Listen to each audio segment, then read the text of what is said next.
Hello বন্ধুরা, giving মেথডে প্রিয়াঙ্কা। দেখো, আমি তোমাদেরকে সব অঙ্কগুলো করিয়ে দিয়েছি। তোমরা এই যে অঙ্কটা আছে তোমরা নিজেরাই করবে। এটা তোমাদের হোমওয়ার্ক বা তোমার নিজের চেষ্টার জন্য আমি তোমাদেরকে দেওয়া, যদি তোমরা করতে পারো।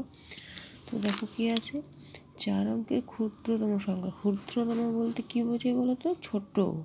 ক্ষুদ্রতম বলতে ছোট বোঝায়। তাহলে 4 অঙ্কে বলেছে, তাহলে আমরা 1000 করবো। আর 4 অঙ্কের বৃহত্তম সংখ্যা বৃহত্তম বড়, তাহলে আমরা 4 অঙ্কের বৃহত্তম সংখ্যা কী করলাম? 9999। ঠিক আছে, বুঝতে পারলে তোমরা? তাহলে চলো পরের পেজটায় দেখো। কী আছে, 39 পেজটায় দেখো। এই যে দেখো তোমাদের বক্সে করা আছে সব কিছু। তো এখানে কি দেখো, স্থানীয় মান প্রকৃত মান করতে বলেছে তোমাদেরকে। আমি এর আগেও স্থানীয় মান প্রকৃত অঙ্ক ছিল, বুঝিয়ে দিয়েছি।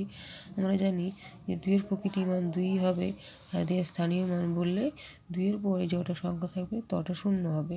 এখানে দেখো 3-এর প্রকৃতি মান 3ই হবে।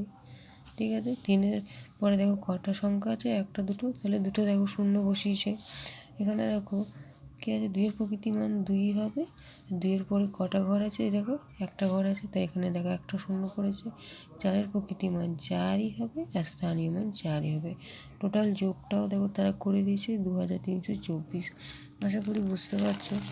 তো দেখো যে নিচের দিকে দেখো অঙ্কটা কী আছে, দেখো নিচের দিকে এখানে দেখো বিস্তার করে লিখে দিয়েছে। স্থানীয় মানের বিস্তার করে কোথায় লিখি সেটাও লিখে দিয়েছে, অঙ্কে লিখি সেটাও লিখে দিয়েছে। কী আছে দেখো, 4304.3 একক, 4343। এখানে দেখো একক দশক শতক হাজার 4000, তাহলে এখানে কী হবে? 4000 হবে, 1000 করে 1000 করে 4টে বক্স, 4টে বক্স হবে। ঠিক আছে, তাহলে এখানে 300 আছে 300, তাহলে এখানে 100 করে 3টে 100 করে হবে 3টে। ঠিক আছে, এবার বলো কী আছে, 40 আছে, তাহলে 10 4টে 10 হবে। ঠিক আছে, তাহলে 40, আর এখানে 3 আছে, এখানে 1, এটা 1, এটা 1। আশা করি আমি তোমাদেরকে বোঝাতে পারলাম।